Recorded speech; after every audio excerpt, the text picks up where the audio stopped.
श्री ठाकुर जी जो गोलोक जिनका धाम है, जहाँ निवास करते हैं हमारे युगल चरण अनुराग श्री बिहारी जी महाराज एवं श्री प्रिया जी अपनी अष्ट सखियों के साथ जहाँ विराजमान होती हैं, जहाँ रास करती हैं, जहाँ विलास करती हैं, जहाँ रमण करती हैं, जहाँ भ्रमण करती हैं। एक बार इच्छा हुई कि क्यों ना इस मृत्यु लोक की धरा पर, जिस धरा पर भगवान विष्णु के ना जाने कितने अवतार, उसके बाद ना जाने कितनी कितनी लीलाएं घटित हुई, तो कभी एक बार वृंदावन की भी मन में इच्छा हुई और इस ब्रजराज ने श्री गोलोक राज को एक निवेदन करा कि क्यों ना ब्रज आप भी हम भी मिलकर इस धरा पर एक लीला करें, इस मृत्यु लोक में एक लीला करें।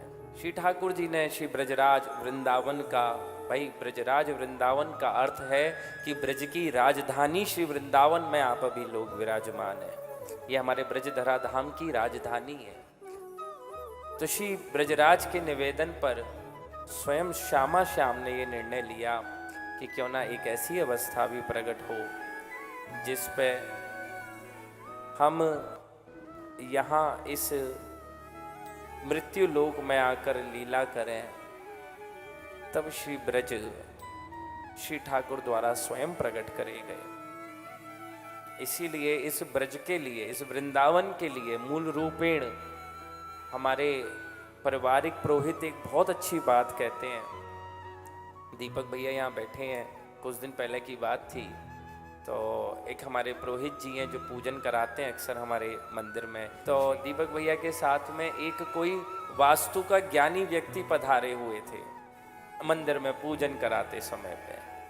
तो वो मुझे कुछ वास्तु संबंधित ज्ञान प्रदान कर रहे थे। तो इतने में मेरे पुरोहित जी आए और मेरे से बोले कि गुसाई जी एक बात बताऊं, इनकी बात बिल्कुल मत सुनना। तो मैंने कहा क्यों भैया, ये भी ज्ञानी है, प्रोफेसर हैं BHU के अंदर, क्यों ना इनकी बात सुनी जाए। तो वो बोले कि ब्रह्मा की जो रचना से ही भूमि परे हो, वहाँ ब्रह्मा के बनाए हुए नियम कैसे लग जाएंगे।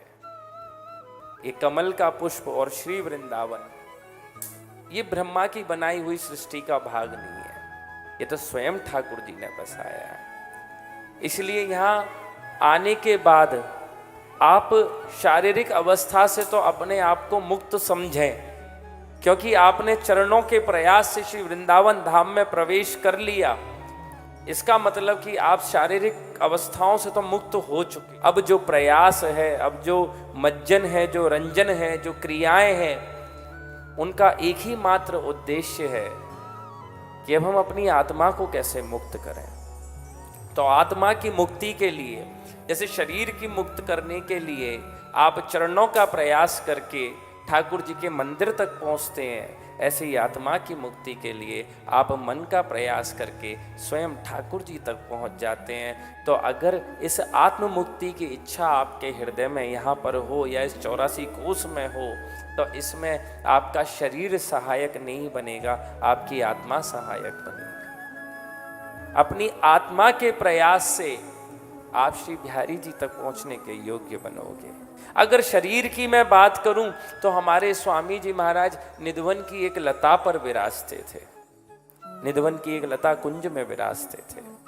अगर मैं आत्मा की बात करूं तो हमारे श्री स्वामी जी महाराज गोलोक धाम में विराजते थे, एक दिव्य वृंदावन में विराजते थे। न जाने कितने ऐसे प्रमाण, कितनी ऐसी घटनाएं, कितनी ऐसी लीलाएं उनके जीवन में हुई। जब अकबर पधारा तब उसको दिव्य वृंदावन के दर्शन कराए, जब लाहौरी पधारा तब उसको दिव्य वृंदावन के दर्शन कराए, जब उनका वो पारसमढ़ी वाला प्रेमी पधारा, शिष्य पधारा, तब भी उसको दिव्य वृंदावन के दर्शन कराए।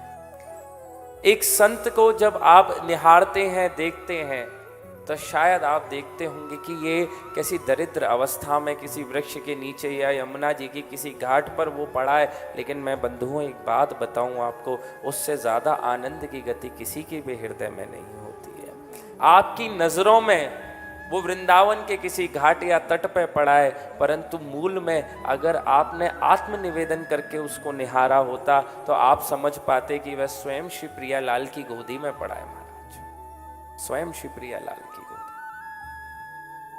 ये वृंदावन में आना, यहाँ वास करना, यहाँ निवास करना।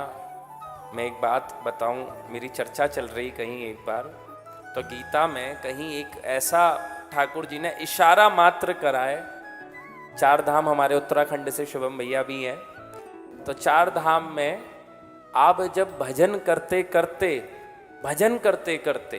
प्रकृति आपको चेतन से जड़ कर देती है, जब प्रकृति ही आपको जड़ में परिवर्तित कर देती है, तब जाकर कहीं अवस्था बनती है कि ब्रज में लता पता बन जाओ या कोई पशु पक्षी बन जाओ या कुछ और भाव में जन्म ले लो।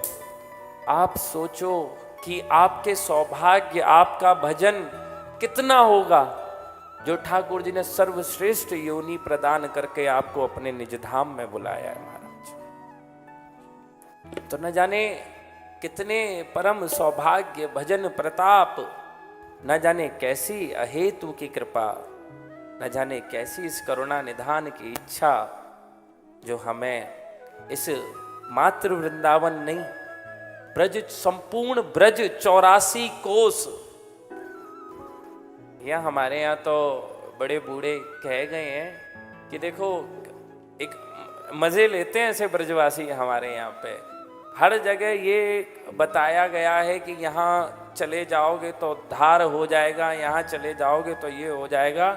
हमने कहीं सुनी है कि 84 लाख योनियों के अगर जन्म मरण से मुक्त होना है तो हमारे ब्रजमंडल आ जाओ, यहाँ उद्धार हो जाएगा। सिर्फ हमारे ब्रजमंडल, सिर्फ हमारे प्रिया प्रीतम के देश आ जाओ। ये हमारे प्रिया प्रियतम का देश है, श्री वृंदावन धाम।